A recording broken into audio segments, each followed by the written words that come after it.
The dire humanitarian situation continues in Myanmar's Rakhine state and in Bangladesh, where thousands of Rohingya Muslims have taken refuge. The refugees have fled a deadly crackdown by the Myanmar army, which has left large numbers of Muslims dead. The victims of the atrocities include Rohingya babies, children, women and the elderly. The army forces commit widespread rape against Rohingya women, loot houses and burn down villages. The European Rohingya Council has called the situation in Myanmar, quote, slow-burning genocide. The latest UN figures show an estimated 620,000 Rohingya Muslims have fled Myanmar's Rakhine state into Bangladesh since August 25, and the number of the displaced keeps increasing. Well, recently, or today actually, we've seen Bangladesh and Myanmar sign a relocation agreement. The Myanmar government say they're going to allow 300 Rohingya refugees to come back into Myanmar every day. I mean, that'll take decades for them all to come back. But this is a charade, effectively. This is just a ploy by the Myanmar government to make them look good in front of the international community. I was recently in Bangladesh and the refugee camps there. 500,000 Rohingyas have fled Myanmar. How do you get 500,000 people to leave their homes where they've lived all their lives?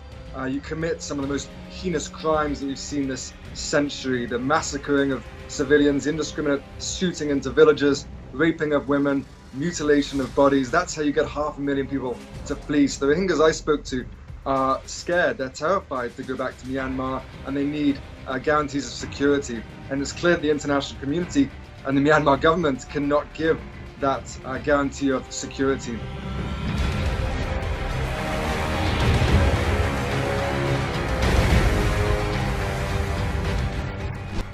The plight of the Rohingya Muslims has once again laid bare what many see as the US double standards and its hypocrisy when it comes to the issue of human rights. Well, the United States isn't standing up for the Rohingyas very strongly. I mean, they have condemned it, they have said that it's ethnic cleansing, so at least that's something. But they're not standing up willing to do anything about it. I mean, America is concerned about other things around the world, the Middle East, North Korea. But even if they were concerned enough about Myanmar, they wouldn't do anything, or they're not doing anything. US Secretary of State Rex Tillerson visited Myanmar on November 15th and met with Myanmar's de facto leader Aung San Suu Kyi and its military chief Min Aung Hlaing. During his one-day stay, Tillerson said he would not advise broad-based economic sanctions against Myanmar. Now he has admitted that the crackdown on the Rohingya constitutes ethnic cleansing. Tillerson threatened penalties for Myanmar military officials who are involved in the brutal crackdown. But the threat has yet to translate into real action, as Tillerson has said the US will consider imposing targeted sanctions on individuals, not the government of Myanmar, which is called the main culprit. Well, they're not putting sanctions on Myanmar, the Americans, because it's simply not in their interests to do so. There's a lot of money, natural resources in Myanmar, and the world powers are competing over to get a piece of that pie. And it's not just the Americans, of course, it's also the Chinese, the Indians. They have big interests in the country as well. So that's the big problem for the Rohingyas, that, as the UN said, they're the world's most persecuted group. And why are they? Because it's in no one's interest to help them. There's also, particularly where the Rohingyas are living in Rakhine State, there's a lot of resources there. So there's a number of commentators or researchers suggesting that that's another reason why they're being cleansed from those areas, because where they're living, there's some very valuable land.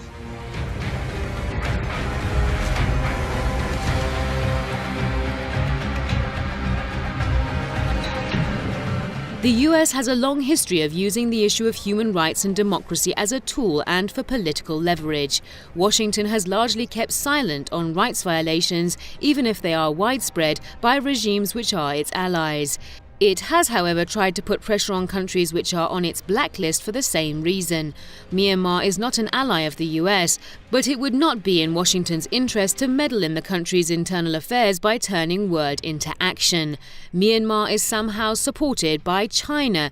Beijing and Washington enjoy good ties, and now any effort by the US to pressure Myanmar would be damaging to ties with China.